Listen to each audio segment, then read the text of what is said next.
ВМРО-ДПМН како политичка партија се издигна над ситуацијата и можеби за прв пат во Македонија покажа државнички карактер некоја политичка партија и од позиција на опозиција решава проблеми.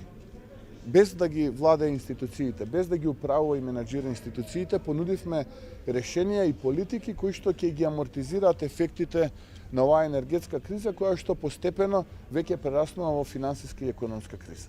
И тоа јас лично го направив, ќе ве потсетам 2016 година, овде во Прилеп, памети Прилеп, како опозицијата тогашна СДСМ во услови на голема светска криза, и тогаш беше голема светска криза, со обоената револуција, уништуваа државен имот, ја уништуваа општината, во Скопје исто беше така, насекаде палеа канцеларии на председател, насилно се однесува, насилнички се однесува и така натаму, што ли уште не правеа за да дојдат до тоа што се денеска, а тоа е можноста да ја уништуваат Македонија. Ние ништо не видовме од овие луѓе, освен уништување, срам, предавства, плячка и терор. Ништо не видовме овие 5 години.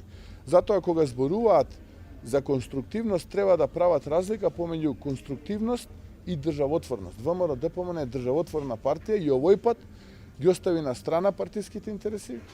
Наместо да седи на страна, ние влеговме во костец да ги решаваме проблемите.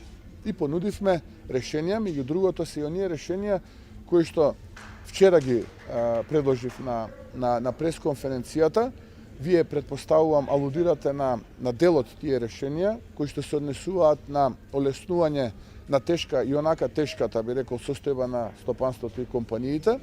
И затоа предложив да вишоците кои што ги произведува поранешно АДЛМ, денешно АДСМ, наместо на сомнителен начин да завршуваат во приватни компании понатаму некаде на Балканот, да ги отстапи за производната цена на стопанството, за да може стопанството тие вишоци да ги користи и наместо да плаќа цена за струјата од 300-400 евра за мегават сат, да му плати на СМ онолку колку што навистина го чини, а според нашите пресметки тоа би било некаде помеѓу 80 и 90 евра за мегават сат. И не само ноќните вишоци, туку и оние вишоци кои што се случуваат за време на викендот, посебно во недела. Но за тоа да се случи потребно е компаниите да работат во недела. А за да работат компаниите во недела, треба да се интервенира во Законот за работни односи и Законот за трговија, па да им се дозволи на компаниите, за работниците да изберат тие самите кој ден ќе биде неработен, а недела да можат да го работат. Дали тоа ќе биде вторник, среда, четврток, петок и така натаму, тоа самите да можат да одлучат. А недела да биде работен ден и да ги ползуваат овие ноќни вишоци, за да може да ги зачуваат работните места, да не испуштаат работници, да не му се думаат потоа работниците и да бидат во неизвестност како ќе ги прехранат семејството во овие услови на тешка економска и финансиска и енергетска криза. Тоа е едната мерка. И втората мерка е за оние компании кои што и понатаму ќе имаат потреба и покрај овие вишоци да набавуваат струја, онаа разлика од регулираната до набавената, половина да ја плати владата. Според нашите калкулации, оваа пресметка би изнесувала не повеќе од 50 на милиони евра.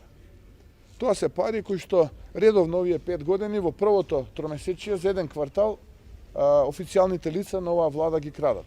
И затоа кога зборуваат за штедење, треба да се свртат самите кон себе и да престанат да крадат. Ако престанат да крадат, тогаш ќе има пари за оваа мерка. Тоа значи, наместо 50 милиони евра да ги крадат преку ископ во Битола, преку наместени тендери за мазут, за јаглен и така натаму, инстант компании, да престанат да крадат и тие пари ќе завршат во стопанството и ќе спасиме многу работни места. Ете, тоа е суштината, тоа е предлогот на ВМРО-ДПМН. Бидејќи вчера можев да го слушнам и Ковачевски како прави весела математика, ако 100 локални функционери заштеделе по 1000 евра, ете ги 100.000 евра, еве јас ќе му дадам еден мудар совет, само треба да се заврти кон себе и кон функционерите на власта. Тоа е од прилика пола дневница, колку што ја крадат функционерите на власта. Тоа е прилика толку.